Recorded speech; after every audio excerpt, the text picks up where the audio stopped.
8 years later, the air hangs heavy with the acrid stench of burning debris.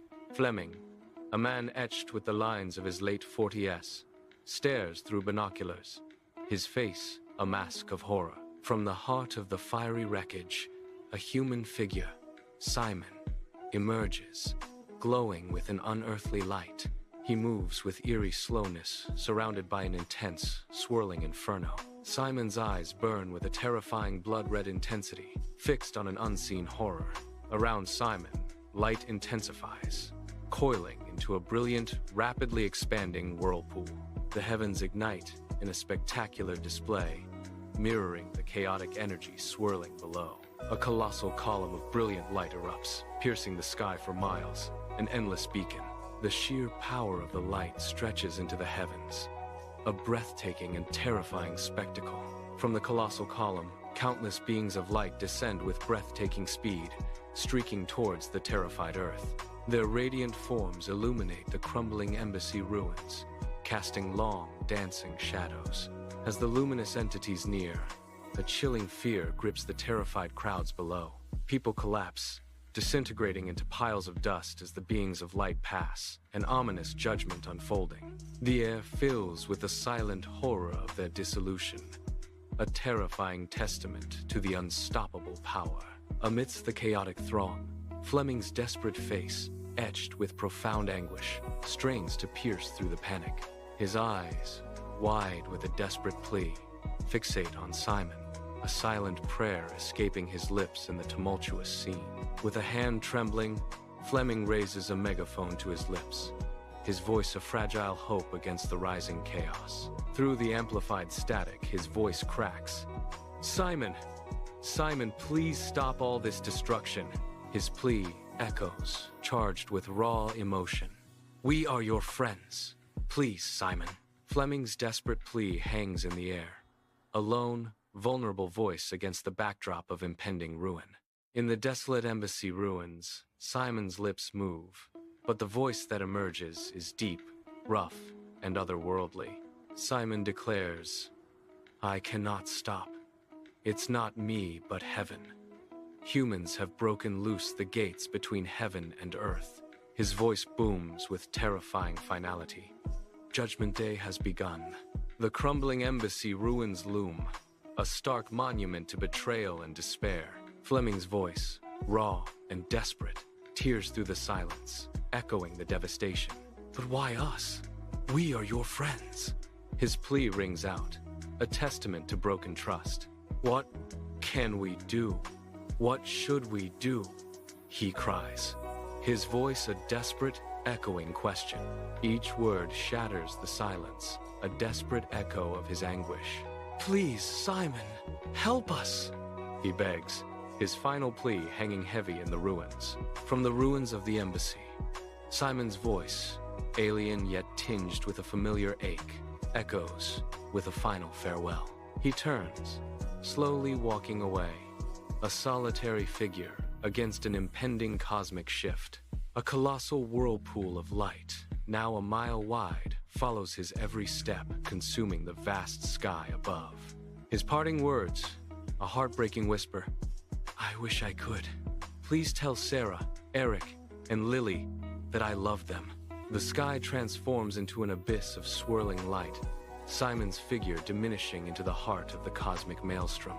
A bleak, gray January day as rain falls steadily, soaking the ground in an old Chicago cemetery. A bleak, gray January day as rain falls steadily, soaking the ground in an old Chicago cemetery. The assassin stands, every movement a cold calculation, with barbed wire marking the state prison boundary behind him. His gaze fixes on a tombstone, the number 7,328 etched into the cold stone, a stark, chilling revelation. He remembers what happened. He understands this muddy plot is his own grave, a space he now occupies, a grim destiny.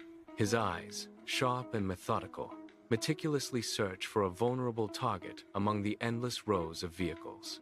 He locks onto a lone figure, a man in a green parka, his fate sealed in the assassin's unwavering gaze. The unsuspecting man is caught in the assassin's crosshairs, a silent harbinger of the coming storm. David Hirsch, distinguished and oblivious, walks toward his car, a regal figure unaware of the lurking danger. His vehicle waits in a secluded, poorly lit corner, an inviting trap in the encroaching darkness. From the profound shadows, the assassin emerges, a silent, fluid specter of menace. A sleek, black handgun materializes in his gloved hand, a chilling promise of swift, silent violence.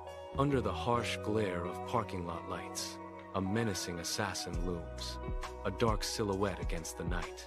David, his face a mask of pure terror, flinches as the assassin barks. "Give me your wallet and your car keys." Trembling, David shoves a wad of cash and car keys forward, pleading, "Please, do not kill me. Here, take everything I have. I have 2 young children and a wife. I will not notify the police," David begs.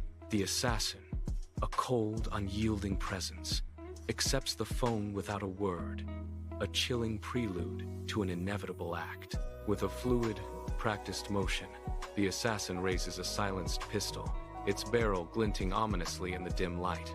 A silent shot echoes through the vast space as David's body crumples to the asphalt, life extinguished in an instant.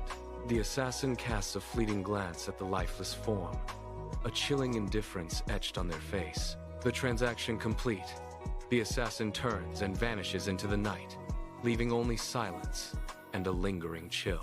Hidden in the deep shadows of a parked car, a woman watches in horror as a brutal murder unfolds before her eyes. Her hand, trembling uncontrollably, fumbles for her mobile phone, a desperate need for help igniting within her. She dials 911, her voice a hushed but urgent whisper, a silent prayer against the encroaching darkness. The stolen car speeds away, its license plate etched into her memory, a crucial clue in the unfolding tragedy. A silent witness, her call for help echoes through the night, a beacon of hope in the darkness. Sirens wail a desperate symphony as police cars converge, their flashing lights painting the highway in a frantic dance of red and blue. 3 patrol cars form an impenetrable barrier, caging the assassin's stolen vehicle. Escape routes vanish. A hail of bullets tears through the stolen car, shattering windows and shredding metal.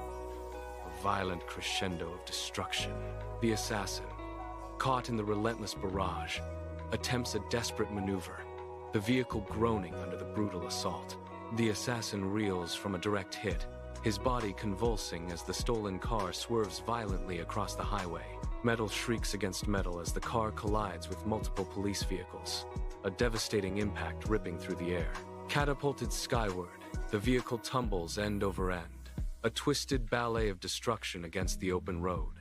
It crashes in a mangled, fiery heap, a testament to the brutal force of the collision, now a twisted wreck. The assassin's eyes flutter open, his vision a hazy blur, as he lies on a cold metal table, the chill seeping into his bones. 2 figures, a man and a woman, loom over him, their faces obscured by stark white masks. The man's hand, clad in a white glove, holds a gleaming scalpel, its tip poised menacingly close to the assassin's skin. The woman watches with an unnerving stillness, her presence amplifying the oppressive tension. The cold metal table presses against his back, a stark reminder of his vulnerable state. The scalpel's sharp tip glints under the harsh morgue lights, promising an impending incision. In the sterile silence of the morgue, the assassin's scream shatters the air, a desperate, echoing cry. He lunges forward, a ghost of a man, his hand passing through the living, a chilling impossibility. His voice, a desperate, "Hey, what are you doing?" rings with futile urgency as the scalpel descends. He watches, utterly helpless, as his world unravels, a phantom limb in a corporeal tragedy. A horrifying realization dawns, bringing with it a flood of brutal memories, carjacking, chase, gunshots. 2 figures, a coroner and his assistant, loom over me, their faces grim and unfeeling. Sunlight struggles through sparse trees, casting long shadows over endless rows of identical tombstones.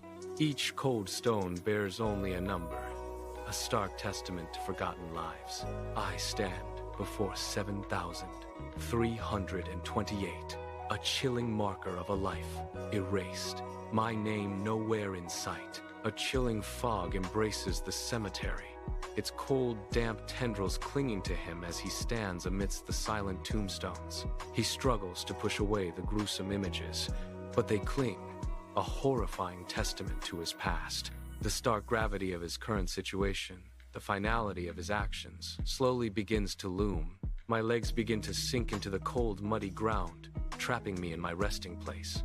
The earth swallows me slowly, a chilling embrace in the desolate graveyard. A silent scream tears through him, trapped in a throat that refuses to yield sound. The cold earth embraces him, an agonizing invasion that steals his breath. Worms writhe beneath his skin, a grotesque dance of vermin within. In the desolate cemetery, an abyss of darkness suddenly opens beneath him, swallowing him whole. Pure, unadulterated fear engulfs him as he plunges into the unknown, a chilling scream escaping his lips. His desperate cries echo in the void. "Oh, no, Mama, I am scared. Help me, please, wherever you are." The muddy ground greedily absorbs his dissolving form, a gruesome embrace. He is a prisoner of his own decay, his consciousness trapped within the horrifying transformation. The atrocious passage of his body into the earth marks his final, terrifying dissolution. Motionless on the cold, damp ground, his eyes stare blankly at nothing, a chilling stillness in the underground. Above his body, a shimmering, indistinct soul hovers, tethered by an unseen, agonizing force. The sweet release of death eludes him. He is trapped, a silent observer of his own slow decay. The abstract concept of energy recycling now resonates with an agonizing, unbearable clarity. Only the searing, relentless pain of his current state remains, a constant, unbearable presence. In the deep underground, a body dissolves into a dark, viscous puddle, its form melting into the earth. The inky liquid seeps deeper, a macabre transformation unfolding within the planet's hidden depths. Other dark gold fluids emerge, joining the flow, a subterranean river of unknown origins. These mysterious currents converge, drawn inexorably towards the fiery heart of the magma. The dark gold liquids swirl, a cosmic dance within the entrails of the planet. Eons pass, and these strange fluids will become pure energy, a potent force born from the Earth's core. In this inferno, damned souls writhe, their energy screaming, forever tortured, kept for eternity. Consumed and burned, they endure endless agony. The air crackles with unbearable torment, a symphony of suffering.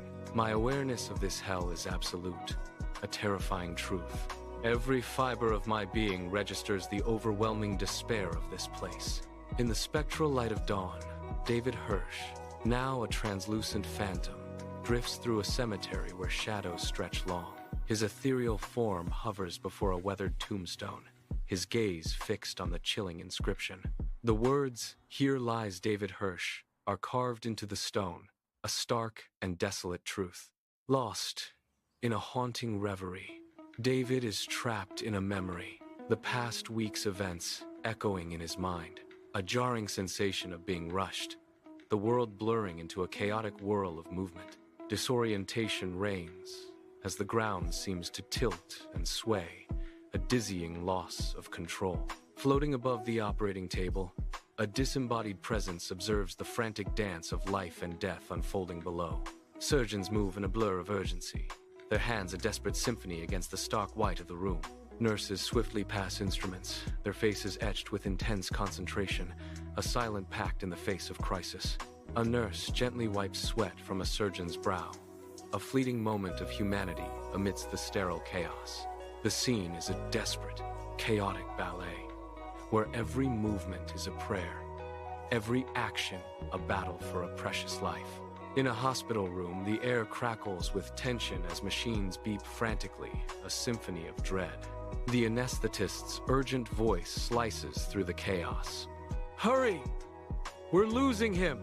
A doctor applies electric shocks to David's chest, a desperate attempt to reclaim life. For a fleeting second, David's eyes flutter open, his consciousness momentarily pulled back to the brink. A mournful, continuous beep pierces the sterile silence of the operating room, a chilling symphony of loss. The electrocardiogram machine displays a flat line, a stark visual testament to the absence of life. The surgeon, defeated, takes a deep, ragged breath, his shoulders slumping as he steps back from the table. His voice, heavy with sorrow, declares, "He's gone. Stop everything. We have tried the maximum. Time of death, 10:54.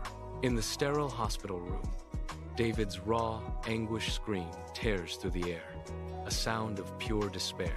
He lunges for the surgeon, his hands reaching out in a desperate, futile attempt to grasp a living form. He cries out, his voice laced with disbelief and agony. "No, it's not possible. This is the part of my profession I despise the most," he mutters, his voice thick with profound sorrow. David bursts into the hospital waiting room, a whirlwind of desperate energy. His eyes frantically scan the room, a singular focus on finding Sarah amidst the hushed anxiety. Sarah sits, her face a canvas of raw worry, tears tracing paths down her cheeks. Her almond-shaped green eyes, swollen with unshed tears, betray a profound anguish. She bites her quivering lips, a silent battle against despair, her hands twisting in a nervous dance. Every fiber of her being is poised, awaiting news that could shatter or save her world. In the sterile hospital waiting room, David reaches out, his arms yearning to embrace an unseen presence. He sees Eric and Lily, their faces etched with raw fear, tears streaming down their cheeks. The stark reality of his ethereal touch contrasts with the profound grief on his family's faces.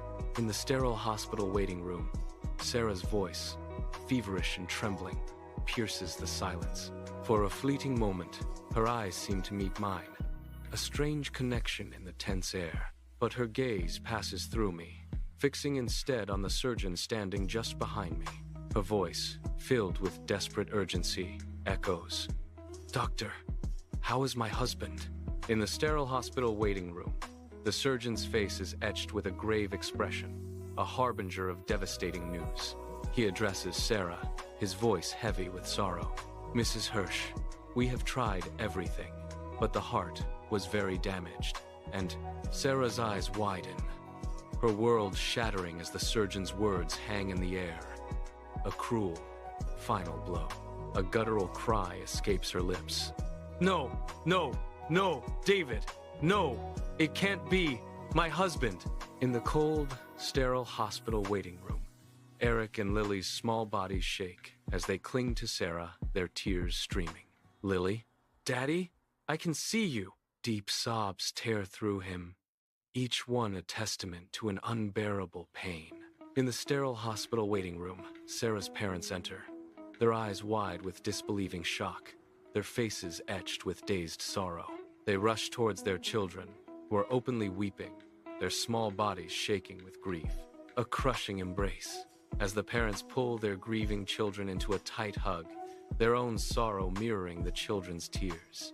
In a sterile hospital waiting room, Sarah's choked sobs shatter the heavy silence, her face buried in her hands. The stark white walls of the waiting room seem to close in, amplifying their sense of overwhelming dread. A profound despair weighs heavily on them, as if their world has crumbled into dust. Suddenly, Sarah's eyes roll back, and her body goes limp, a terrifying stillness seizing her. The sky above the embassy ruins churns with an ever-expanding whirlpool of blinding light, engulfing the world. From the luminous vortex, ethereal light beings descend, their silent advance a chilling harbinger of judgment.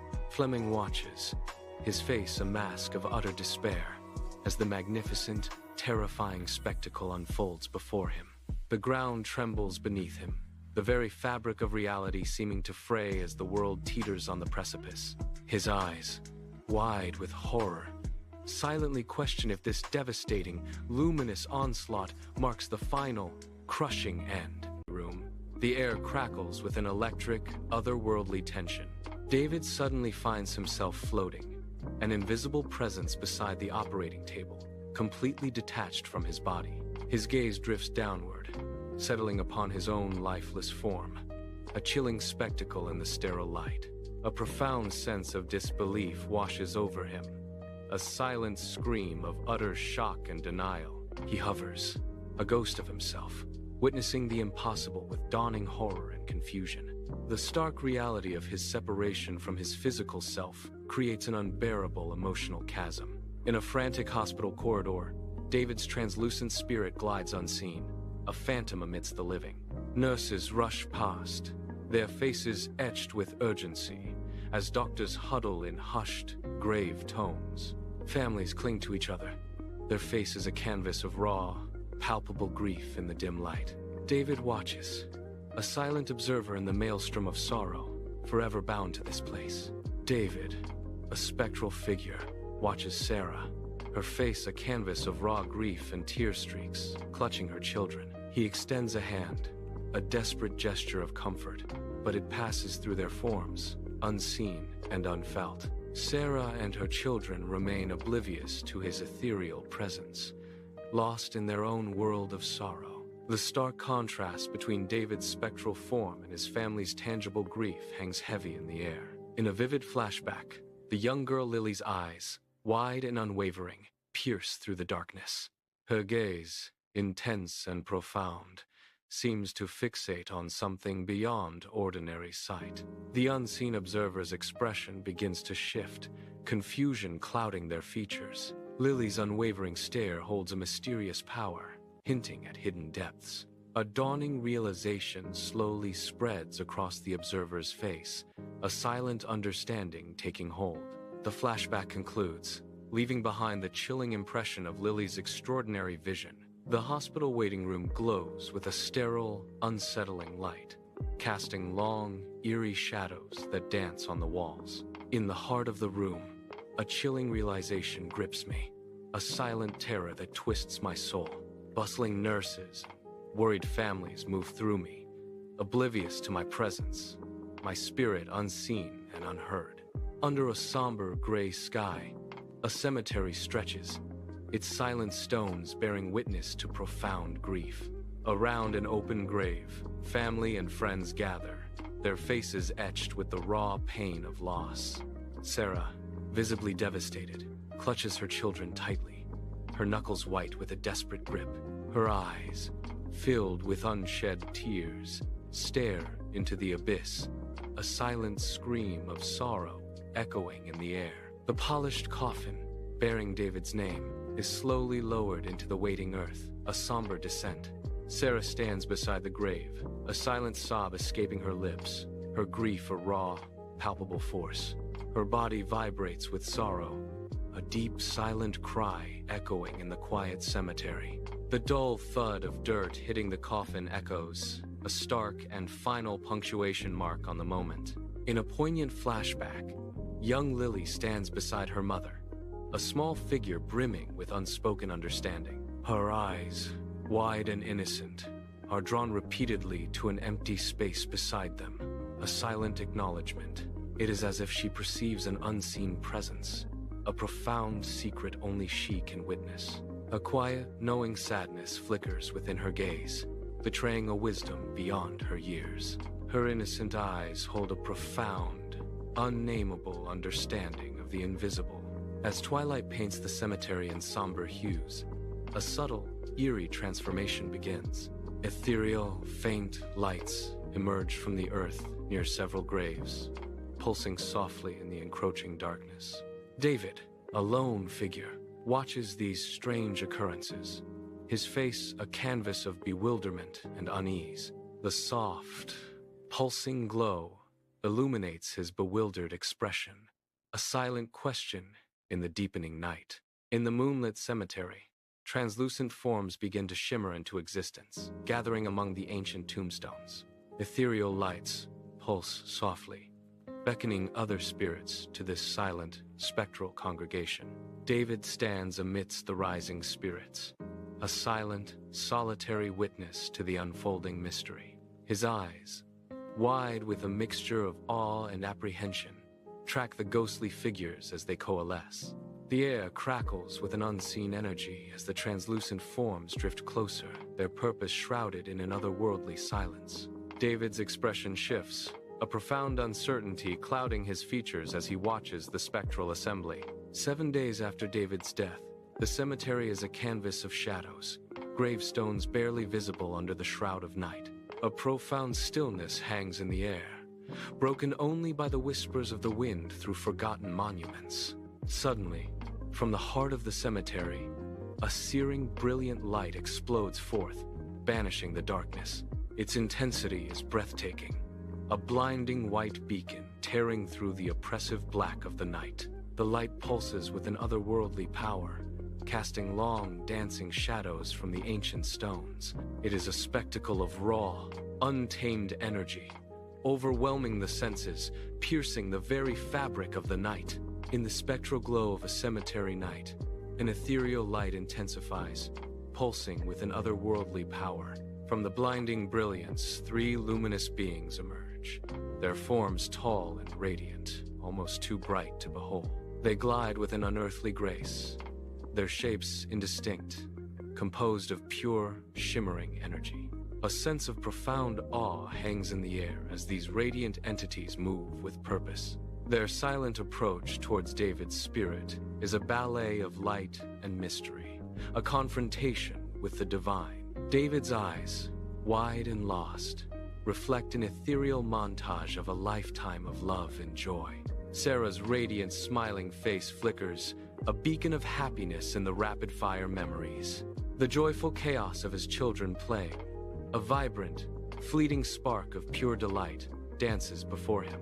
His expression, etched with deep reflection, holds a lifetime of love, condensed into a single, breathtaking moment. In the haunted silence of a night cemetery, an ethereal light begins to gather, shimmering with otherworldly power. A colossal tunnel of pure, swirling light tears open the sky, stretching into the infinite abyss above the hallowed ground. The luminous beings, their forms radiant, emerge from the swirling vortex, their presence illuminating the darkness. With graceful, silent gestures, the beings extend an invitation to David, drawing him towards the blinding portal. David stands at the threshold of the unknown, the swirling light beckoning him to a destiny beyond mortal comprehension.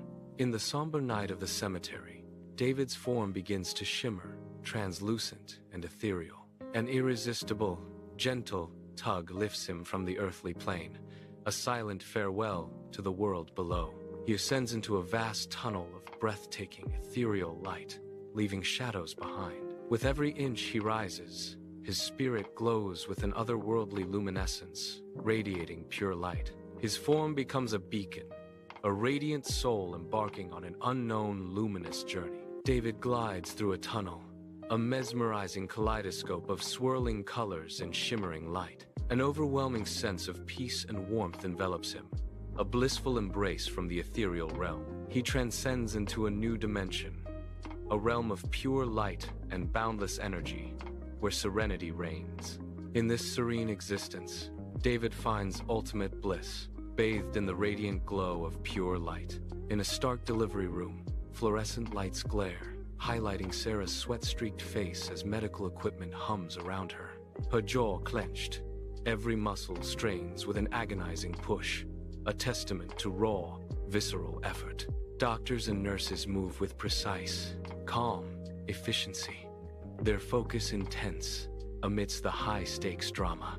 I stand helpless in the corner, a silent witness, my heart hammering against my ribs with each passing moment. The air crackles with anticipation and unspoken fear, a moment suspended between agony and new beginnings.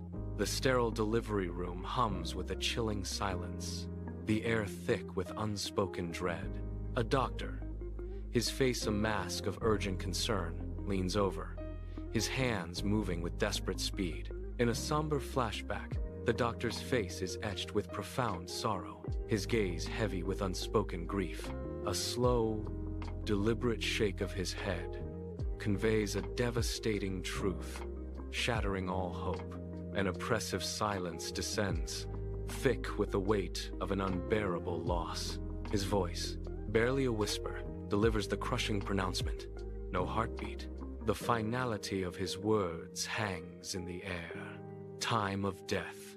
In a hospital delivery room, a flash of pure, brilliant light pierces the sterile air, momentarily blinding all within.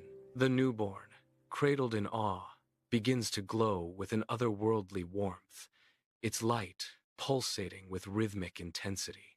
This ethereal radiance expands, filling the room, casting an incandescent glow on every stunned face present. Medical staff, their faces illuminated by the mystical light, stare in utter disbelief, their expressions frozen in wonder.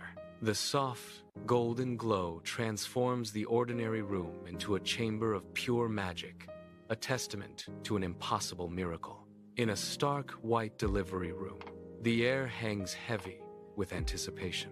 A newborn, tiny and vulnerable, draws its first gasping breath. A powerful, unexpected cry erupts, shattering the silence and filling the room. Doctors and nurses, their faces etched with surprise, exchange wide-eyed, astonished glances. The extraordinary sound lingers, a moment of pure, profound wonder. In a hospital delivery room, Sarah's face is streaked with tears, a raw testament to the profound moment. She cradles her newborn son, a tiny miracle now held securely in her arms. The ethereal glow that once surrounded him softly dissipates, leaving behind an aura of pure innocence. Sarah gazes at him, her eyes welling up with an overwhelming mix of love and relief. A single tender word escapes her lips, a whispered promise to the new life she holds. Simon. In this sacred moment, the world outside fades, leaving only mother, child, and an unbreakable bond. In a tender embrace, Sarah cradles a baby Simon, whose eyes hold an uncanny surrender. In a doctor's waiting room, the air hangs heavy with antiseptic and the hushed murmurs of anxious mothers. Mothers cradle their ailing children, some distracting them with toys, their faces etched with quiet concern. A 5-year-old boy, moments ago pale and listless, suddenly brightens, a wide smile blooming on his face. He exclaims to his mother, "Mommy, my throat and ears don't hurt any longer." His mother, tired with dark circles, looks at him, then exchanges a knowing, weary smile with other mothers. It's a silent understanding among them, a shared battle against a child's universal dislike for doctors. In the sterile waiting room, a young girl's voice rings out, bright and clear, breaking the tense silence. Her mother, a woman in her late 20s, quickly touches her daughter's forehead, a flicker of hope in her eyes. Her eyes widen in disbelief and wonder. The fever, once raging, has vanished, as if by magic. The girl declares, "Mother, I have no fever, and my belly doesn't hurt anymore," a miracle unfolding before them. In the doctor's waiting room, a toddler points a chubby finger at her mother, a wide, excited grin lighting up her face. She babbles a string of happy, unintelligible sounds, yet the sentiment is clear. She feels better. A ripple of murmurs spreads, mothers exchanging bewildered glances at the impossible declaration. Initial skepticism about the strange happenings slowly gives way to genuine confusion on their faces. The quiet resignation that had settled over the room shatters, replaced by a buzzing, disbelieving chatter. The waiting room hums with a growing commotion, drawing the attention of Nurse Anna. Nurse Anna, a kind but firm woman, steps into the room, her brow furrowed with deep concern. The grandmothers, a whirlwind of eager voices, begin to speak over each other, a cacophony of sudden hope. Their words tumble out, recounting the miraculous, simultaneous improvements in their children's conditions. Nurse Anna's gaze sweeps over the animated faces, trying to grasp the unbelievable narrative unfolding before her. She attempts to offer reassurance, but her words feel thin, unconvincing, and hang heavy in the sterile air. The mothers, their faces etched with worry and defiance, remain unconvinced by Anna's empty assurances. Their expressions silently demand a more substantial, truthful answer, their eyes piercing Anna's composed facade. Anna tries to maintain her composure, but a flicker of doubt betrays her careful blend of professionalism. I am sure that there is a reasonable explanation for all this, Anna states, her voice lacking its usual conviction. Dr. Mark, a seasoned physician in his late 50s, looks up from his work, his face etched with the wisdom of years. Anna begins to recount the extraordinary events from the waiting room, her voice a hushed urgency. Dr. Mark listens intently, his seasoned eyes betraying a hint of curiosity as the tale unfolds. He begins to speak, his voice calm yet firm. Please, ladies, I wish that what you are saying were possible. He continues, a promise in his tone. I will check each child, one at a time, and I will tell you why each child is feeling better if it makes any sense. In the chaotic doctor's waiting room, Sarah sits rigidly, her 2-month-old infant, Simon, cradled gently. Her eyes, wide and unblinking, sweep across the room, a deep unease etched on her face. Her mind replays the strangeness of Simon's birth, the neighbor's miracles, and the chilling FBI and Army visit. A profound conviction settles. Simon is the enigmatic heart of these bewildering events. A secret blooming in her soul. A new thought flickers. Could Simon be a very special child with a certain power of healing? In Dr. Mark's waiting room, mothers with their now healthy children enter his office, one by one. Yet, no one leaves the clinic. A collective curiosity palpable among those who remain. Everyone waits, eager for an explanation to the impossible, the air thick with wonder.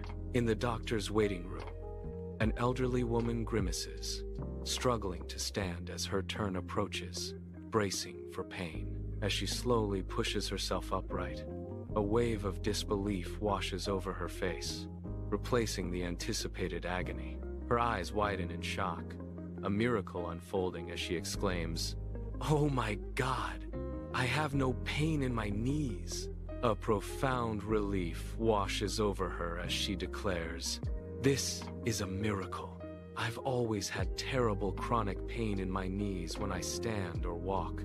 She questions, "Something is happening in this office that is curing all of us, even before we see the doctor." Her voice rises. "How is it possible? Or are we in some kind of frenzy?" The room holds its breath, captivated by her astonishing claims. The elderly woman, her face etched with a lifetime of stories, steps into Dr. Mark's office, a quiet mystery about her. Moments later, the office door reopens, and she emerges, a faint, knowing smile playing on her lips. Dr. Mark follows, his usual composed demeanor shattered, his eyes wide with an unspoken astonishment. His voice, usually steady, trembles slightly. "In all my years of medicine, I have never seen such a thing," he confesses, his gaze fixed on the distance. "I really have no explanation for this incredible healing." He struggles to compose himself, the revelation clearly shaking him to his core. With a strained voice, Dr. Mark calls out, "Can you come in, please, Mrs. Hirsch?" Sarah cradles Simon, her gaze fixed on him as she follows Dr. Mark into the quiet office, a silent plea in her eyes. A tense silence hangs heavy in the air, the room now a private chamber for whispered anxieties and looming questions. Dr. Mark's gaze is gentle, almost probing, as he asks, "You know, Sarah, can I call you Sarah?" Sarah, her posture slightly rigid, meets his eyes with a polite, hesitant nod. A faint smile touches her lips as she replies, "Of course, doctor." He begins, his voice steady. "Since your son was born, Sarah, a lot of unexplained events, let's call them miracles, have been happening." His eyes hold a complex mix of professional skepticism and personal wonder. Is this a coincidence? As a man of medicine, I say yes. He pauses, his expression shifting, a hint of awe in his voice. As a man that has seen many of these coincidences firsthand, I say no, for sure no. The weight of his words hangs in the air, a profound admission. It is impossible to find a logical explanation for all this. Her eyes, however, are locked onto the doctor, an unwavering gaze of fierce, protective intensity. A tremor of barely contained fury ripples through her as she confronts the doctor with a searing question. What are you trying to say, doctor? She demands, her voice a low, dangerous whisper. That my son has something to do with it? Her words hang heavy, laced with a chilling challenge. He speaks with a steady voice.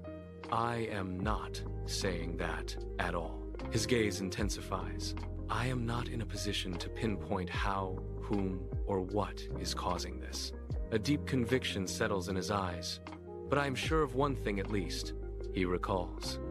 I have seen great miracles, and the first one was when your son was born. With profound certainty, he declares, all the following miracles have happened around you, and that is what directs me to believe that your son is directly or indirectly the center of all these incredible happenings. In the sterile doctor's office, Sarah's short, almost mocking laugh rings out, a harsh sound in the quiet space. A flicker of recognition crosses her face, a silent acknowledgement of her own unspoken thoughts. The air crackles with unspoken tension as she processes the doctor's implied words. She leans forward, her voice laced with incredulity. This is crazy. Sarah challenges. Are you insinuating that my son is some kind of prophet, or that Gadi has sent him to cure the sick? In the sterile doctor's office, Dr. Mark listens, his thoughtful gaze fixed on the information before him. Dr. Mark nods slowly, a silent acknowledgement of the perplexing data. He admits, it sounds crazy to me too, but from analyzing the results of all that is happening, Dr. Mark concludes, I think that it is a very close analysis, his gaze unwavering. In the doctor's office, Sarah straightens her back, a formidable resolve radiating from her posture. Her gaze unwavering, she begins. Doctor, as you know, I respect and trust you quite a bit as a man of medicine. Her voice firm, she continues. But you have to keep those thoughts to yourself, at least what concerns my son. A slight tremor in her voice, she adds. I understand that my son's medical secrets must be kept under doctor-patient confidentiality. Her words hang in the air, a silent challenge to the doctor's professional ethics. Sarah's face is a mask of determination, her eyes reflecting a mother's fierce protection. If you want to discuss your theories with anyone, please do, she says, her words cutting through the air. But please don't even suggest my son's, she continues, her voice laced with a mother's unyielding love. I have suffered enough, she declares, a raw vulnerability exposed in her hardened gaze. And now I am just enjoying my son and my other children, she concludes, a defiant peace settling over her.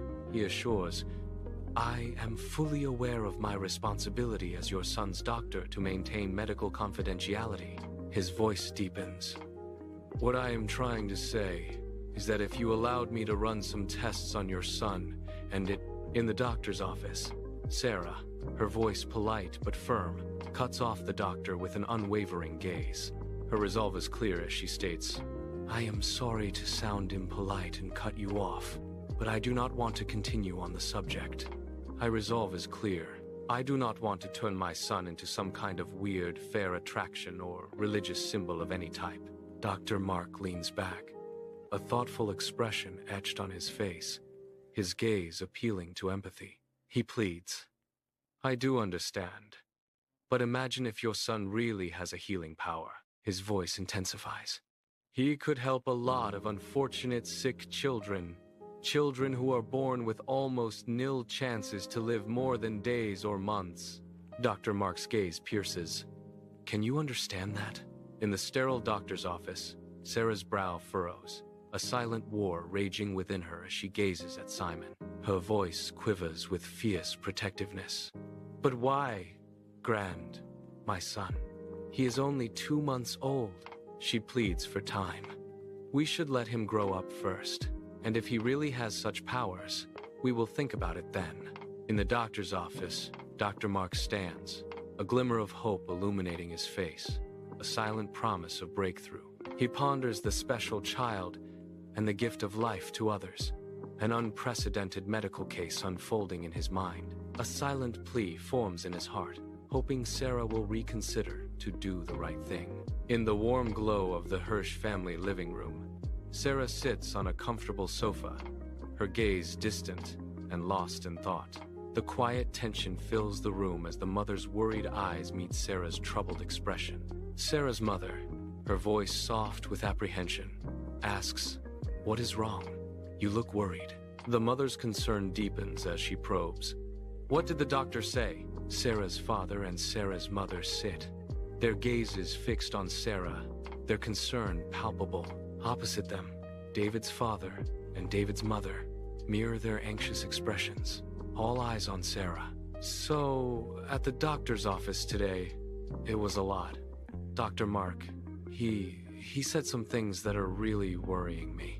In the Hirsch family living room, David's father strokes his chin, a gesture of deep contemplation. His words, heavy with implication, validate the doctor's unsettling theory. He confesses, "This maybe explains Simon's birth and what has happened to all the people that have come close to him." A chilling revelation escapes his lips. "Even I feel a lot better since his birth." In the Hirsch family living room, a palpable tension fills the air, heavy with unspoken fears. Her gaze, filled with worry, settles on Sarah, a silent plea in her eyes. "But the child's life will be very difficult and unbearable," she says, her voice thick with emotion. Her voice is laced with an internal struggle. "That is exactly what I told the doctor." A glimmer of hope and desperation flashes in her eyes as she continues. "But if this theory is real, we could help many children." She declares, "Simon was born dead without a soul, and Gadi gave us a second chance and gave him one."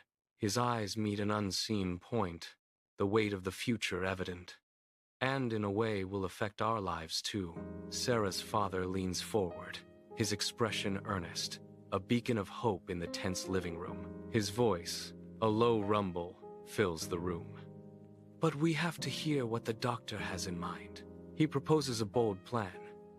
If his plan is just to bring Simon in on certain cases, like the ones where someone's life is in danger, a glimmer of possibility flickers. Then maybe it would be possible to bring Simon to those places with no one having to know who he is. He pleads, his gaze sweeping across their faces. "So, neither he nor us, his family, will have any problems. What do you all think?" In the Hirsch family living room, Sarah's previously downcast eyes now sparkle with a newfound, fragile hope. She nods, a plan forming in her mind. "Good thinking, Dad. If it is possible this way, with no one knowing who he is, then I am going to go for it." A moment of doubt crosses her face, quickly replaced by resolve. "Of course, this is if Simon has such healing powers." With determination, she declares her next move. "I will call the doctor and invite him over." Sarah reaches for her phone, her fingers firm, a silent command in her decisive gesture.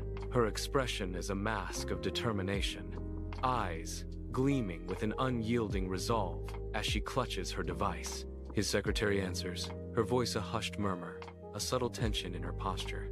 Dr. Mark, his attention peaked, overhears the hushed conversation, a flicker of concern crossing his face. He decisively steps in, his voice firm. "Do not pass any other calls." His expression softens as he takes the phone, a professional smile gracing his lips. He greets the caller warmly. "Hi, Mrs. Hirsch. What can I do for you?" In the Hirsch family living room, Sarah stands, phone pressed to her ear, her demeanor radiating a calm composure. Her voice, steady and clear, belies any hidden turmoil as she begins to speak. "Hello, doctor. I'm calling about the subject that we discussed this morning. Could you come to my home so we can discuss the possibility of accepting your suggestion? My parents-in-law, and I will be present." In the doctor's office, a wave of relief washes over Dr. Mark's face, his features softening into a warm smile. A genuine warmth spreads across his expression as he prepares to speak, a palpable sense of ease filling the room. He says, "Great. It will be my pleasure. I knew that you would give this matter a second thought." His voice, filled with anticipation, asks, "When is good for you? I am free tonight after 7 p.m. In the Hirsch family living room, Sarah speaks into the phone, her voice a calm, collected assurance. "That will be fine," she says, her words echoing with quiet certainty. A quiet triumph settles over his features, a subtle acknowledgement of his suggestion's potential acceptance. "See you this evening. Bye," he murmurs, the hint of a smile playing on his lips as hope blossoms. In the Hirsch family living room, Sarah stands before her family, her face a mask of apprehension and resolve. The air crackles with unspoken tension as her words hang heavy, a declaration of impending change. He will be here after 7 p.m., and we will know then what kind of tests he wants to perform on Simon. A new phase of their lives is about to begin, an uncertain future dawning. The front door bursts open, revealing Eric and Lily, their faces alight with youthful energy. With a resounding thud, their school bags hit the floor, forgotten in their eagerness. They race towards Sarah, a flurry of motion and uncontained joy. A cascade of enthusiastic kisses rains down upon Sarah and their grandparents, a warm embrace of affection. Their voices unite in a cheerful chorus. "Hi, Mom, we are hungry." Lily bursts into the living room, a whirlwind of boundless energy, her eyes sparkling with anticipation. Sarah watches her daughter with a gentle smile, her heart swelling with affection. Lily's voice, full of eager excitement, fills the air. "I want to see D, the baby. Where is him?" Sarah, with a soft gesture, reminds her, "He is asleep. Do not wake him up." Lily, with a sweet, understanding nod, replies, "Okay, Mommy, I will see him later." In the Hirsch family kitchen, Eric and Lily skip in, their joyful voices a stark contrast to hushed tones from the living room. The children's cheerful energy bounces off the quiet, creating a poignant moment of innocence. In the soft glow of a table lamp, the faces of Sarah's parents and David's father are etched with profound concern. Their voices, hushed and urgent, create an invisible barrier against an unseen, looming threat. Leaning in close, they meticulously forge a plan, their collective will focused on shielding Simon. They speak in measured tones, each word a carefully placed brick in the wall they build around him. With grim determination, they prepare for the impending confrontation, detailing every demand for the doctor. The dark sky above seems to press down, mirroring the tension that now hangs in the air. A sense of foreboding descends upon the house as the precise ring signals an unseen arrival. The Hirsch family front door opens to reveal Eric, swift and agile, his movements fluid and quick. David's father follows closely behind, his presence a steady anchor in the dim light. Dr. Mark stands on the doorstep, a professional briefcase clutched firmly in his hand. The polished surface of his briefcase reflects the faint porch light, a silent beacon of his arrival. The threshold marks the meeting of two worlds, anticipation hanging heavy in the night air. At the Hirsch family front door, David's father extends a welcoming hand, his expression warm and inviting. Dr. Mark meets his gaze, a polite smile gracing his lips as he shakes the offered hand warmly. David's father greets him. "Hello, Doctor. I am David's father." His voice filled with a gentle welcome. Dr. Mark responds with a courteous nod. "How are you, sir?" His tone respectful and calm. Sarah steps forward, a welcoming smile gracing her face, ready to greet their guest.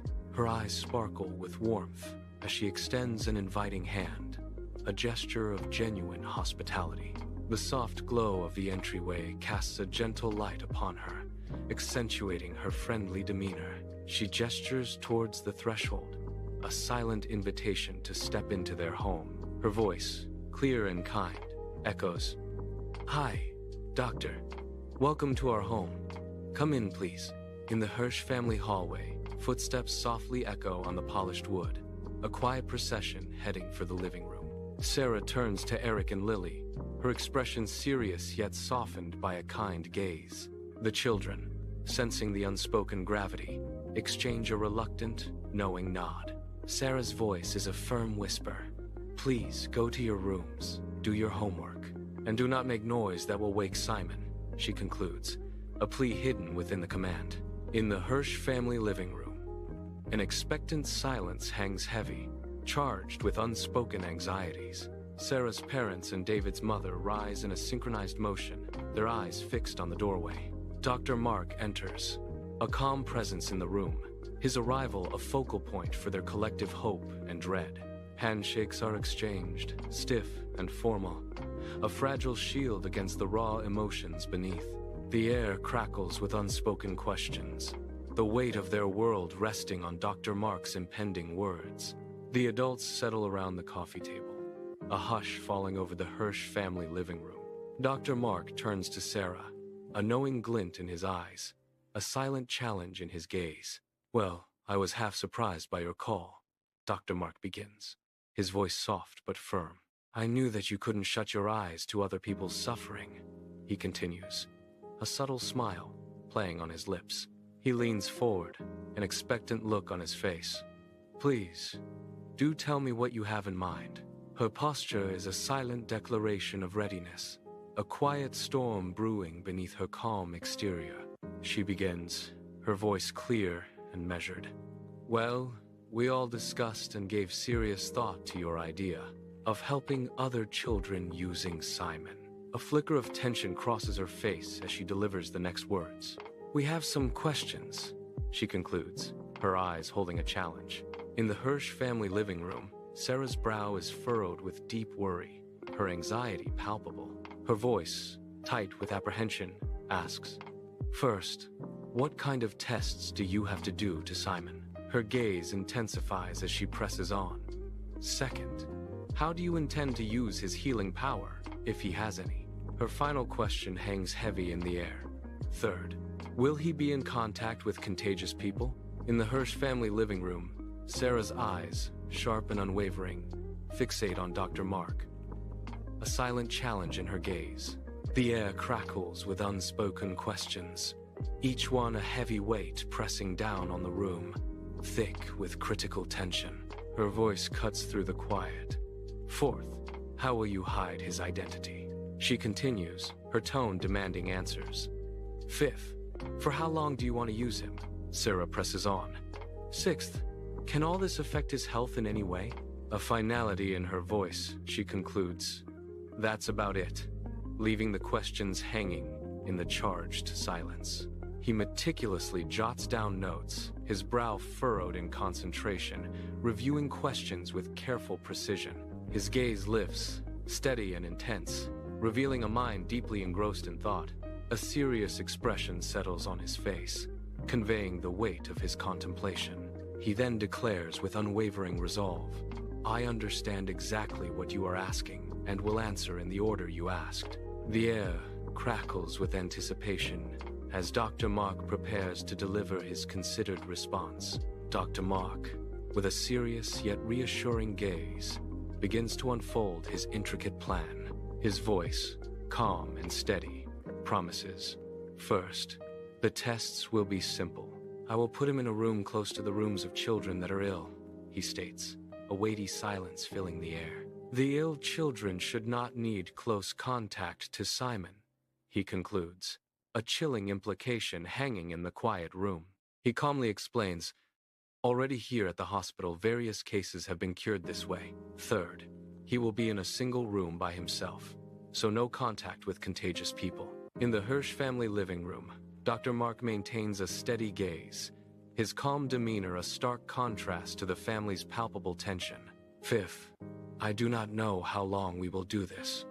Time will tell," he concludes, leaving a lingering sense of uncertainty. Dr. Mark's gaze remains steady, his voice calm as he concludes his explanations. "Sixth, I do not think it will affect his health. I will examine him from time to time, and if anything worrying happens, I will stop immediately." His eyes search their faces, a silent question hanging in the air. Do these answers satisfy and ease your worries? In the quiet living room, Sarah considers his words, a slight, almost imperceptible nod of her head. A fierce resolve flickers in her eyes as she confesses, "I am not 100% calm." Her gaze intensifies, a challenge in her question. "When would you want to begin?" A slight lean forward, a gesture of readiness, as he eagerly awaits a decision. His voice, gentle yet firm, presents a compelling offer. "We can start as soon as you decide," he adds, with an almost boyish excitement. "For me, we could start tomorrow." In the warmth of the Hirsch family living room, Sarah turns to her family, her gaze sweeping over each beloved face. A silent plea flickers in her eyes as she seeks their final, heartfelt consent, a moment of profound vulnerability. "It's okay with me," she states, her voice clear yet laced with a fragile hope.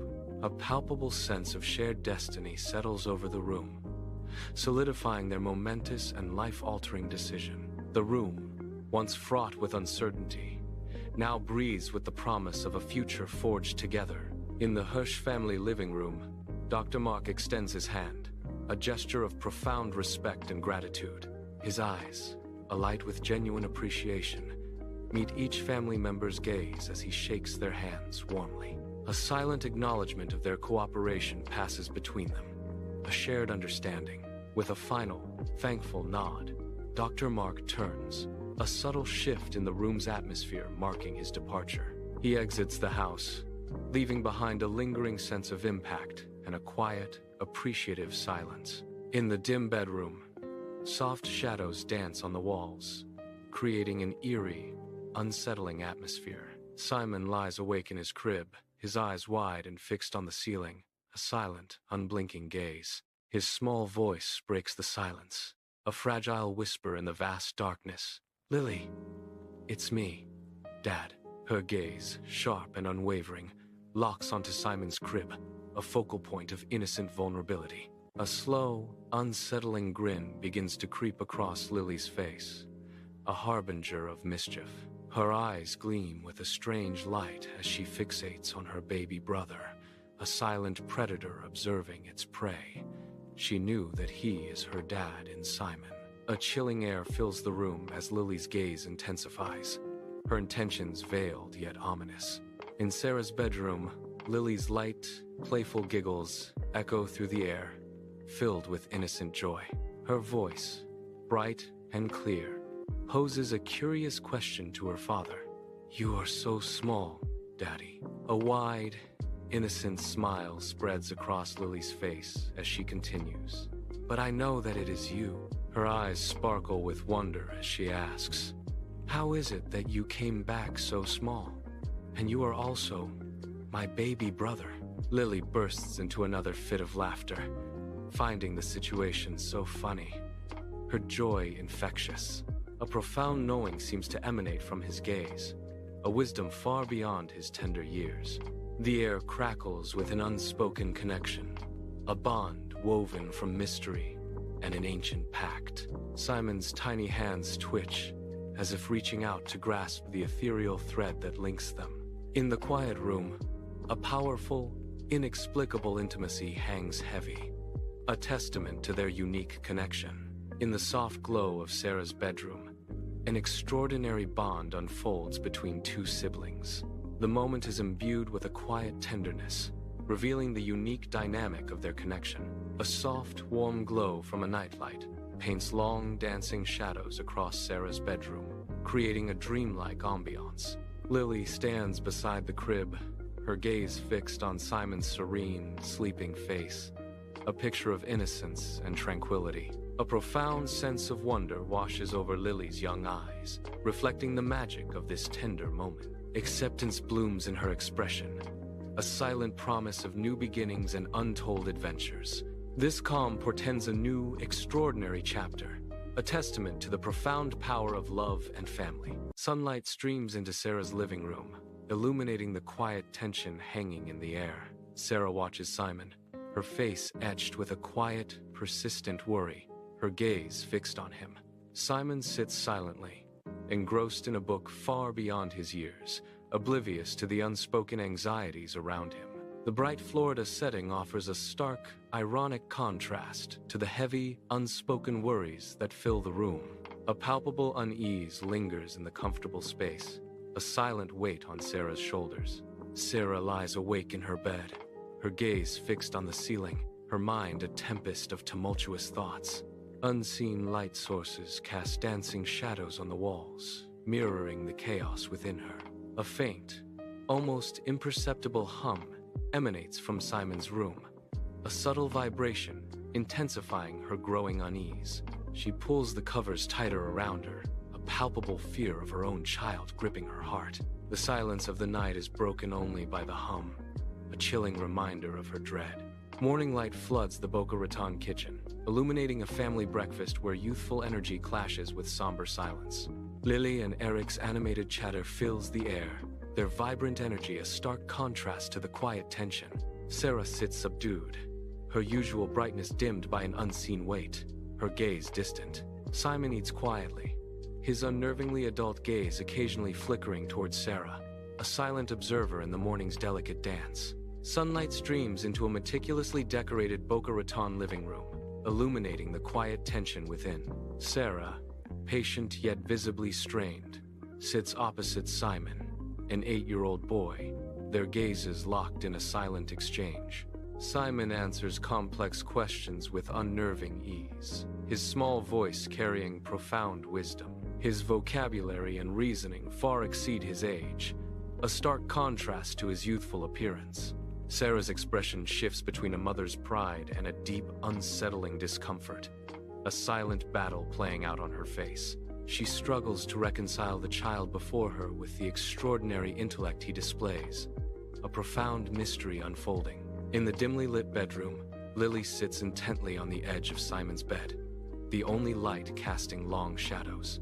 Simon, usually guarded, reveals a rare vulnerability, his voice hushed with the weight of his confession.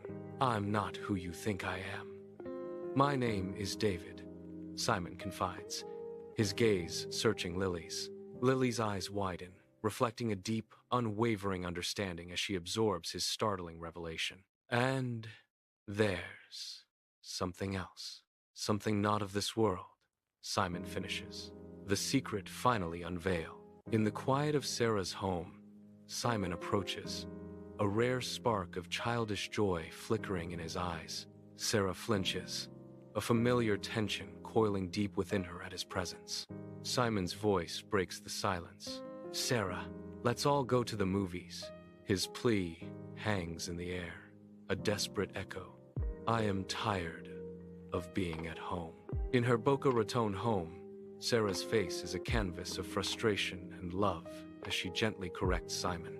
Simon gazes up at her, his innocent eyes wide and questioning. Sarah firmly, yet softly says, "I told you to stop calling me Sarah. I am your mother." Simon's simple, honest reply echoes, "Is Sarah not your name?" In Sarah's home, young Simon offers a slight shrug, a gesture of unexpected maturity for a child his age. A surprisingly mature smile plays on Simon's lips, his gaze fixed intently on Sarah. Sarah stares back at him, a profound sense of disorientation washing over her. She feels as though she is speaking to an adult, trapped within a child's innocent body. Simon's voice, calm and assured, breaks the silence. "If it makes you happy." Sarah's expression remains a mix of wonder and unease, grappling with the boy's unsettling wisdom. Sarah turns to Eric and Lily, a hopeful yet hesitant expression clouding her face, pondering an outing. Her eyes, filled with a subtle, unspoken tension, meet her children's expectant gaze.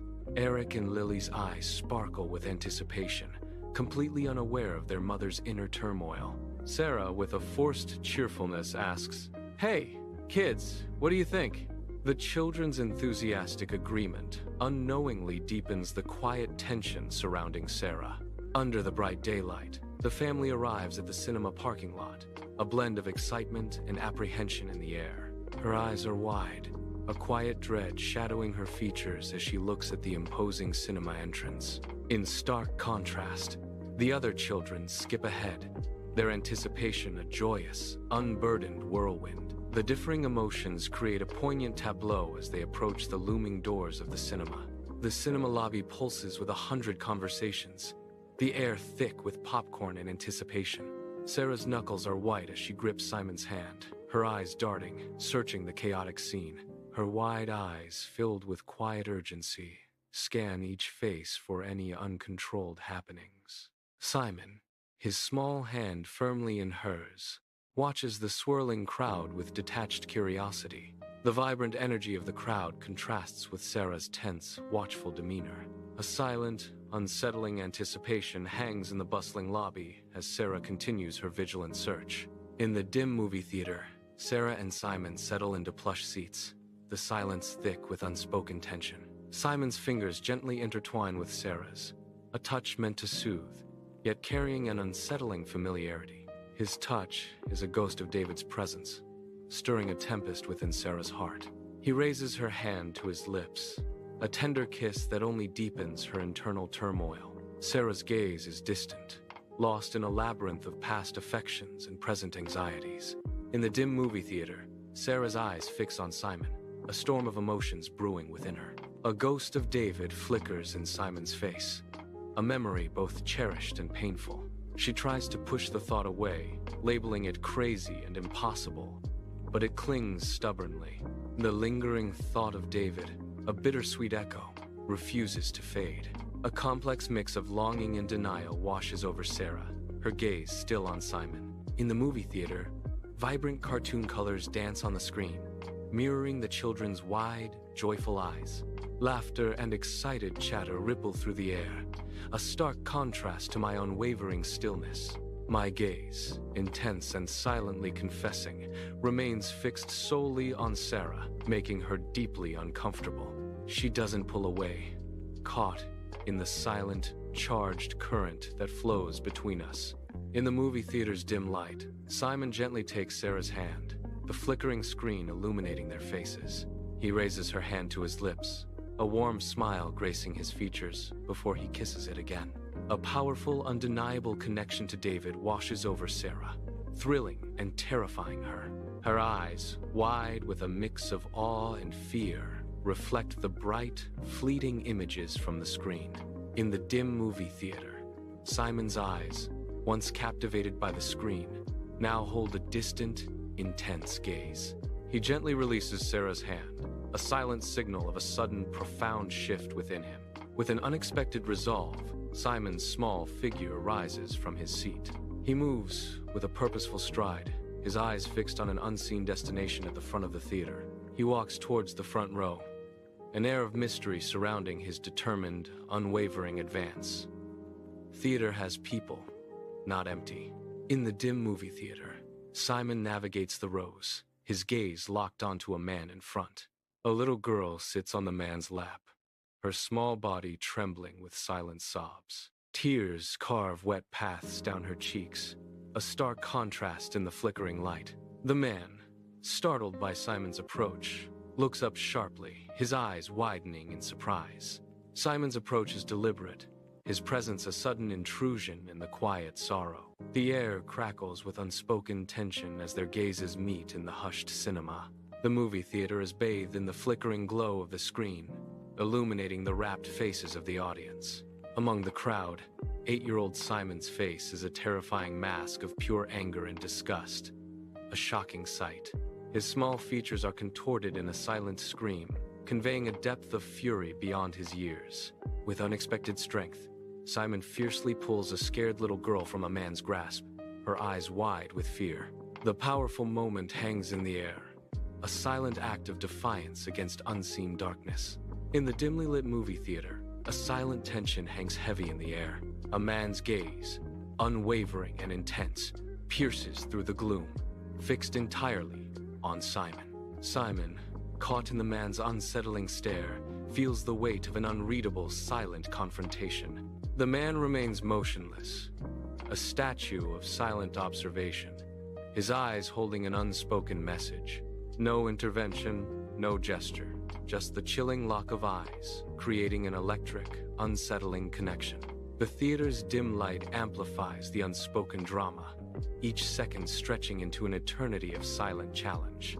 A blood-curdling scream shatters the silence of the movie theater, its chilling echo reverberating through the dimly lit space.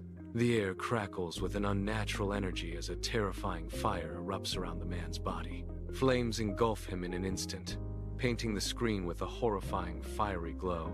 The inferno rages, casting dancing shadows across the horrified faces in the audience.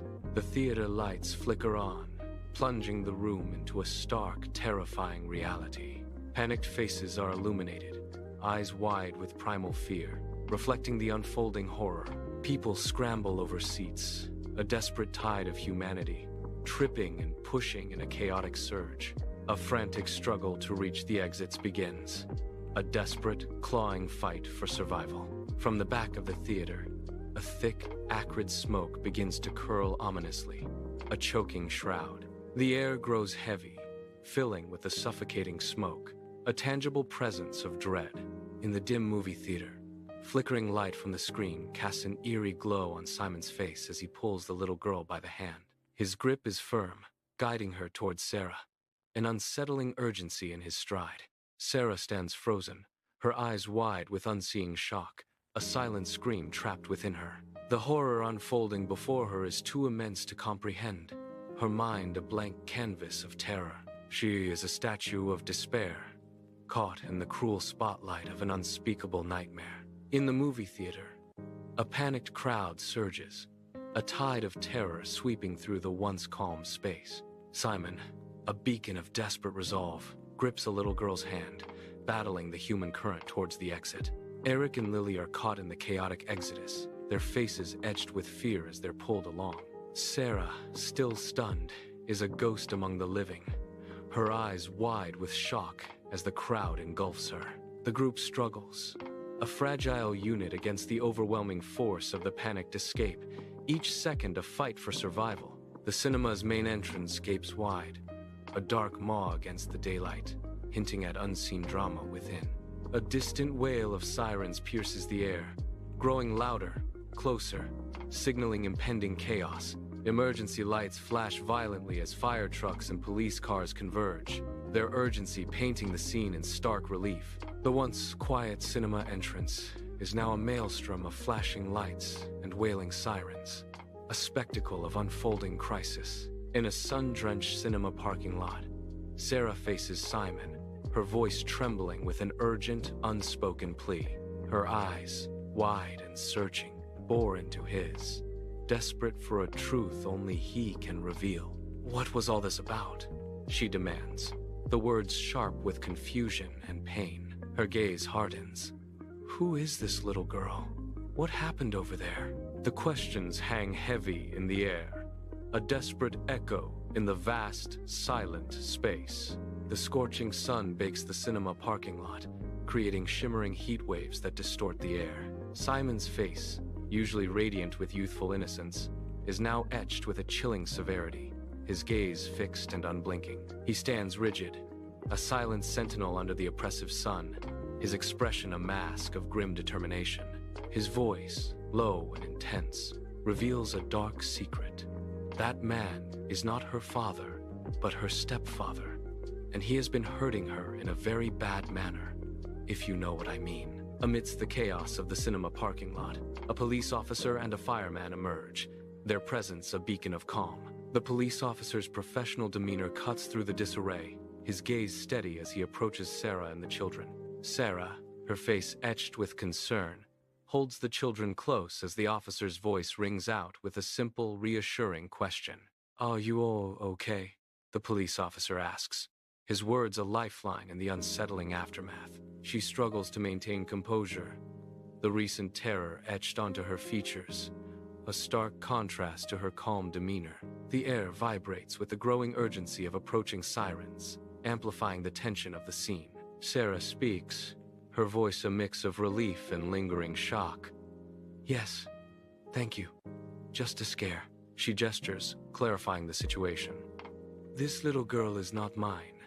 I think that the man with her is the one that caught fire." With a final, weary statement, she recounts their desperate escape. "We pulled her out with us." Under the bright sun of a cinema parking lot, a veteran policeman offers a comforting presence beside a shaken Sarah. Sarah's breath still comes in short, sharp gasps, her ordeal etched on her face as the policeman pats her shoulder. Nearby, a small, unresponsive little girl sits on the curb, her eyes wide and unfocused.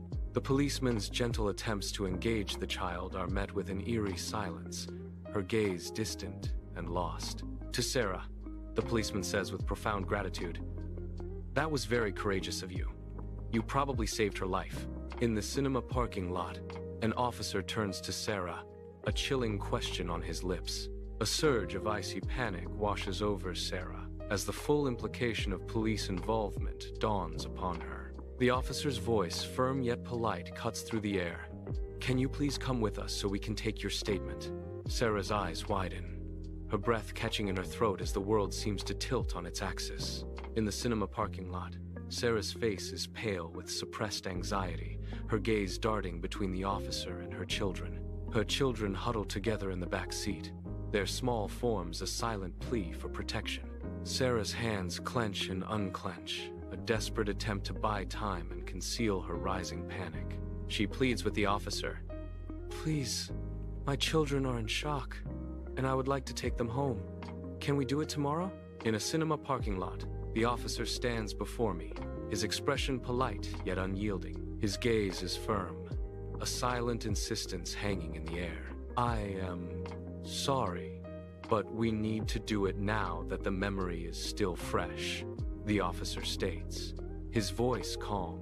And we do not know who the little girl is. He continues, his words carrying a heavy weight. He leans in slightly, a plea in his eyes as he adds, please, it will take only a few minutes. The officer's unwavering stance makes it clear that refusal is not an option. Sarah, her shoulders slumped, lets out a heavy sigh, a silent acknowledgement of her fate hanging in the air. She gently gathers her children, pulling them close, their small bodies of fragile comfort against her. They walk in a somber procession, following the officer towards his patrol car, each step heavy with unspoken burdens. The air around them feels thick, charged with the secret that weighs down Sarah's every movement. A palpable sorrow. In the stark interior of a police car, Sarah's face is bathed in the unsettling glow of her phone screen. She speaks in hushed, urgent tones, her voice a fragile whisper against the silence of the vehicle. Her eyes, wide with a desperate anxiety, dart nervously towards the rearview mirror, seeking reassurance or danger. She carefully weaves a vague explanation for her father, her words a delicate dance around unspoken truths. Every syllable is chosen with precision, omitting any trace of Simon's perilous involvement, a secret held tight. In the bustling police station reception, the captain, a man in his 50s, gestures toward his office. His stern yet kind demeanor invites Sarah to follow him, a silent command in his eyes. He then turns to the children, a gentle motion indicating they should wait on a nearby bench. The children settle on the bench, their small figures a poignant contrast to the station's urgency. In the sterile police hallway, Sarah's eyes lock onto Simon's, a silent, potent warning passing between them. Her gaze then sweeps to Eric and Lily, a fleeting, intense glance. Her voice cuts through the tension, a sharp command. Don't move a finger. Her final instruction, firm and unwavering, echoes, watch him carefully. The captain sits across from Sarah, a picture of calm reassurance, gesturing subtly towards a door, promising safety. His voice, a soothing balm, reassures her. Do not worry, an officer will watch over them. His gaze sharpens, fixing intently on Sarah as the true interrogation begins. The captain's voice cuts through the tension. So, what happened at the movies? In a stark office, the air hangs heavy with the scent of old paper and forgotten dust. Sarah sits upright, her gaze unwavering, a narrative of carefully crafted heroism ready to unfold. She recounts the inferno, the chaotic scramble, and her valiant rescue of the child, every word a deliberate stroke. Her voice weaves a tapestry of courage, meticulously omitting any mention of Simon's true role. A secretary, grim-faced, captures each syllable, her pen scratching a relentless rhythm of transcription. The truth is reshaped, a new history forged in the quiet intensity of the room. In the captain's stark office, the air crackles with unspoken tension, a palpable weight pressing down. Sarah sits opposite him, her gaze unwavering, a silent challenge in her steady eyes. The captain's voice is sharp, probing. Did you know this man or little girl before? Or do you know her name? Sarah's response is firm. No, we rarely come to this theater, and I have never seen him. The captain sits at his worn wooden desk, a stack of papers before him, his gaze firm as Sarah stands opposite, a hint of exhaustion in her posture. He gestures to a document on the desk, a silent command in his eyes, as he declares, I really appreciate your help. With a pointed finger, he instructs, please sign here. Sarah's voice echoes, I use my maiden name and my parents' Chicago address. A small lie to keep them safe, to keep us hidden. In a stark police station hallway, two policemen stand rigid guard outside an office door. Between them, a handcuffed man, shoulders slumped, head bowed, embodies utter defeat. Simon, a few feet away, observes the grim scene, his gaze unwavering. With a deliberate step, Simon walks towards one of the officers, a silent tension building. In the stark hallway of a police station, young Simon stands with an unexpected, unwavering confidence. He fixes his gaze upon a uniformed officer, his small stature belying a powerful directness. The officer, caught off guard by the child's intensity, pauses, a flicker of surprise in his eyes. Simon's voice cuts through the silence, a clear, resonant question. Officer? The officer, regaining composure, responds with a hint of curiosity. Yes, kid? What do you need? In a sterile police station hallway, a low hum fills the air, masking a building tension. Simon, his face a mask of defiance and urgency, gestures wildly towards a nearby man. His voice, sharp and accusatory, slices through the ambient noise. This man here is not the killer. The killer's name is John Bender, and he is also a police officer, Simon declares, his words echoing ominously. In the stark police station hallway, Eric reacts with lightning speed, pulling Simon away from the stunned group. His hand clamps over Simon's mouth, silencing the unexpected words that have just escaped. The officers and the suspect freeze, their eyes wide with disbelief and confusion. Simon's sudden revelation hangs heavy in the air, a palpable shockwave through the hallway. Their faces are a tableau of mingled surprise and bewilderment, trying to process the unheard truth. A tense silence descends, broken only by the unspoken questions in everyone's eyes. Sarah emerges from the captain's office, her eyes sweeping the bustling police station hallway, a storm of concern brewing within her. Her gaze locks onto Simon, standing amidst a cluster of uniformed officers, his small figure a stark contrast to their imposing presence.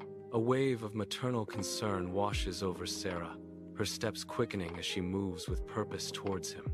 She scoops Simon into her arms, a protective embrace meant to shield him from the palpable tension in the air. Her touch is a silent plea, an attempt to de-escalate the unspoken drama unfolding around them. In her arms, Simon finds a momentary refuge, oblivious to the unspoken anxieties that swirl around his protector.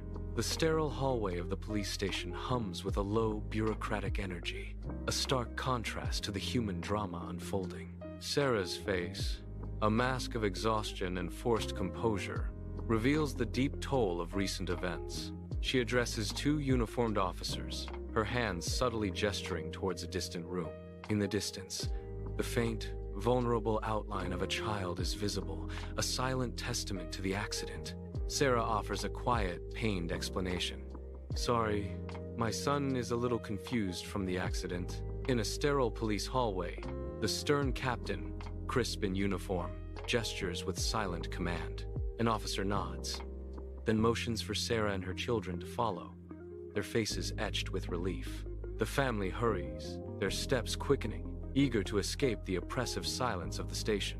They vanish, leaving behind the cold, impersonal space, a sense of urgency in their hurried exit. In the captain's office, the captain turns to two officers, his face a mask of feigned nonchalance. A flicker of deeper concern betrays his calm facade, hinting at an unspoken worry. His gaze, sharp and probing, lands on the officers, demanding answers. The air crackles with unspoken tension as he finally speaks, his voice cutting through the silence. "What was that about?" he asks, the question hanging heavy in the strained atmosphere. Inside the captain's office, a lone officer stands, his face etched with an unbelievable tale. The captain, a figure of authority, listens intently, a deep frown carving lines of skepticism into his brow. The air crackles with unspoken tension as the officer begins his incredible recounting. He declares, "You won't believe it, Captain." His voice drops. "The kid came to us and said that this guy is not guilty." He finishes with conviction and did not kill the woman. In the captain's office, an officer's voice remains steady as he delivers startling news. The captain listens, his face a mask of careful neutrality, betraying no flicker of his inner thoughts. The officer's words hang heavy in the air. He said that a guy by the name of John Bender is the killer. The revelation lands with a chilling impact as the officer adds, and that he is also a police officer. A profound silence settles, the weight of the accusation pressing down on the captain, his expression unreadable.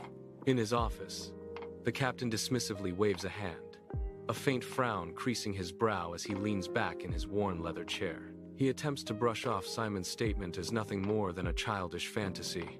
His voice is laced with an air of dismissal. "He is just an 8-year-old kid. Don't pay attention to it."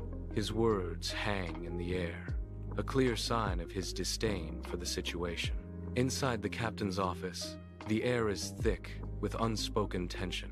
The officer, his face a mask of skepticism, leans forward, his gaze fixed on an unseen figure. His eyes narrow, searching for a hint of truth in the story he's just heard. A single question hangs heavy in the air, challenging the very fabric of the narrative. The officer's voice cuts through the silence. "So how did he know about the woman's murder and the name of this officer?" His unwavering stare demands an answer, unraveling the mystery with each passing second. In his office, the captain leans forward, his expression thoughtful, a hint of a smile playing on his lips. "Maybe he heard you talking about it," he muses, his gaze distant, lost in thought. "And he probably got the name from the movie he just saw," the captain adds, a knowing glint in his eyes. He concludes with a gentle smile. "Children have vivid imaginations." The officer begins to protest, a flicker of defiance in his eyes. "But, boss, The officer starts, his voice laced with urgency. "I said, forget about it." The captain barks, his command a steel trap. His final, unyielding order hangs heavy in the air, a chilling pronouncement. "Take him to a cell." The captain sits alone at his desk, the silence of the office amplifying the unwelcome truth of Simon's words. A cold realization dawns on his face, his eyes widening with dawning horror. His mind races, a storm of frantic thoughts connecting Simon's statement to his own carefully guarded dark secrets. A chilling web of past deeds, long buried, threatens to unravel before his very eyes. The weight of his hidden history descends upon him, a silent scream trapped within his rigid frame. In a sunlit office, the captain and police officer John Bender lean in close, their faces etched with the gravity of a crime. Their hushed tones fill the air, a palpable tension as they delve into the grim details of the case. Nearby, the captain's lover stands, her posture subtly shifting, every nerve attuned to their clandestine conversation. Her eyes dart, catching fragments of their words, piecing together the dark puzzle of their discussion. The captain sits at his worn wooden desk, the flickering gaslight casting long, dancing shadows across his troubled face. His eyes, distant and haunted, stare blankly at a map, seeing not the roots, but ghosts of the past. He recalls the woman's voice, each escalating demand for illicit gains, a veiled threat twisting his gut. The cold, hard decision to silence her was made, a dark, indelible stain on his conscience, a heavy burden. In his office, the captain sits burdened by an unseen weight, his brow furrowed with deep worry. His fingers, trembling slightly, retrieve his phone, each movement betraying his inner turmoil. He dials, his gaze fixed on nothing, lost in the gravity of his thoughts as he waits for a connection. His voice, urgent and strained, cuts through the silence. "We have to meet. It's urgent. Tonight, 10 p.m., at our usual place," he dictates. The words, a heavy command. The abrupt click of the phone echoes. A stark punctuation in the quiet office, sealing their fate. In a dimly lit living room, the air hangs heavy with unspoken dread as Sarah sits, her hands tightly clasped. Her parents and David's parents encircle her, their faces etched with a profound, shared concern. Sarah's voice emerges, a fragile whisper, a chilling blend of fear and deep-seated resignation. She recounts the day's harrowing events, each word a heavy stone dropped into the quiet tension of the room. Her eyes, wide and haunted, meet theirs, a desperate plea for understanding in their depths. Then, the chilling truth escapes her lips. "I truly believe Simon is responsible for that man's death." In Sarah's Boca Raton home, her father stands, his brow deeply furrowed, a profound confusion clouding his gaze. The air in the room thickens, heavy with an unspoken, impossible truth. A question, born of sheer bewilderment, escapes his lips, hanging in the tense silence. His voice, a tremor of disbelief, echoes the impossible nature of Simon's terrifying abilities. He struggles to comprehend, his mind grappling with an unthinkable act. But how did he burn the man?